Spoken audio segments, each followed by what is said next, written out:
Hello, welcome to the channel What to Play. Today, we will dive into the world of 5 exciting games, each offering a unique gaming experience and captivating mechanics.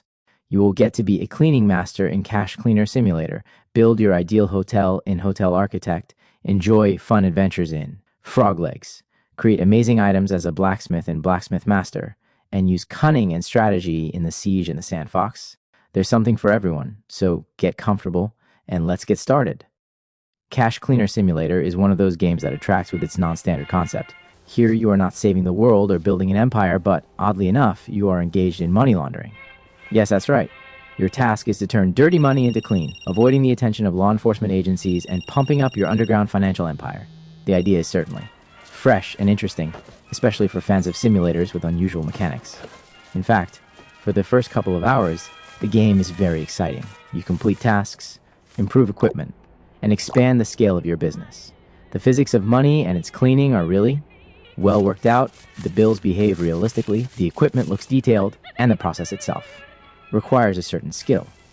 But the more you begin to notice the shortcomings. The game quickly becomes monotonous.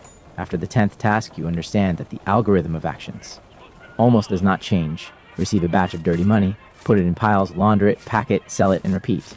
In fact, the choice of strategies is limited. There is no branching of the plot or really unexpected turns. The graphics in the game are average. Nothing outstanding, but not frankly bad either. The interface is convenient, but sometimes it seems overloaded with data. The soundtrack is a C, the background music quickly gets boring, and the effects are not catchy. But the upgrade system is pleasing. New machines, programs for masking operations, add at least some variety to the game. Result: Cashcleanersimulator is an interesting experiment in the world of simulators, which could have become a hit with a deeper development of mechanics and plot. For now, it is more of a funny time killer for a few evenings, but nothing more. If you like unusual simulators and are ready to put up with repetitions, it is worth trying, but do not expect a masterpiece. 7/10, good, but nothing more. Hotel Architect is that rare type of construction simulator that manages to be both relaxing and exciting. The game invites you to become the owner and chief architect of your own chain of hotels, from small roadside motels to luxurious skyscrapers in the center of the metropolis. What immediately catches your eye is the stunning detail.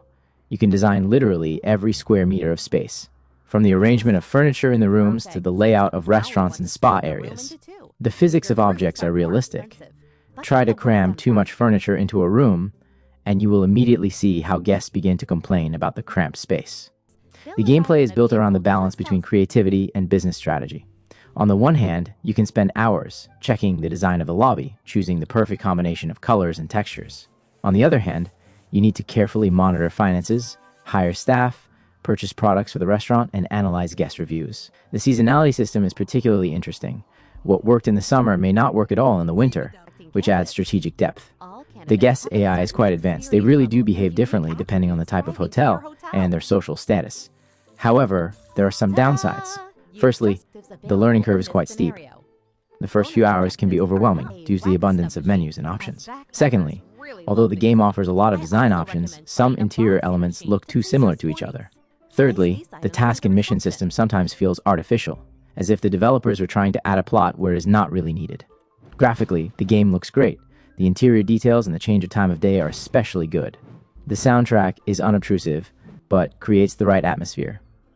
The mod system is also worth praising. The community has already created a lot of additional interior items and architectural styles. Bottom line, Hotel Architect is a solid, deep simulator that will appeal to anyone who enjoys creative building games. It's not without its flaws, but it offers hundreds of hours of addictive gameplay for the perfectionists. 8/10, a great game that could have been perfect with a few tweaks.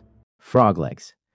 Frog Legs is a strange but memorable short horror game where you play as Carl, a seemingly ordinary domestic frog whose life suddenly turns into a surreal nightmare. The game tries to combine elements of psychological horror, arcade challenges, and puzzles in an unusual setting of a suburban house that has suddenly become a hostile space. The first impression is truly intriguing. The visual style, combining cozy pixel graphics with sudden distortions of reality, creates a unique atmosphere of disturbing absurdity. The sounds are especially successful. From the too loud ticking of the clock to whispers coming from behind the walls, they masterfully build up paranoia. However, the further you progress, the more obvious it becomes that the game's potential has not been fully realized.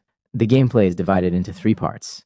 stealth sections where you need to avoid an invisible threat, primitive arcade tests and puzzles that, alas, can be solved in a couple of minutes. The biggest problem is the lack of balance. Some moments are scary as hell, while others are just confusing due to their illogicality. The controls are also disappointing. The floating physics of jumps is especially annoying, because of which Carl sometimes sticks to walls, sometimes falls through textures. The plot, which could have been a strong point, is presented in hints and scraps of dialogue, but it never comes together into a satisfying story. The ending leaves more questions than answers and resembles an unfinished draft. The bottom line, Frog Legs is an interesting experiment that is worth trying for the sake of an unusual atmosphere and a couple of truly creepy moments. However, the crude execution, half-baked gameplay, and unclear storytelling do not allow the game to reveal its potential. 6/10 could have been a cult indie horror, but remains just a strange curiosity for fans of the genre.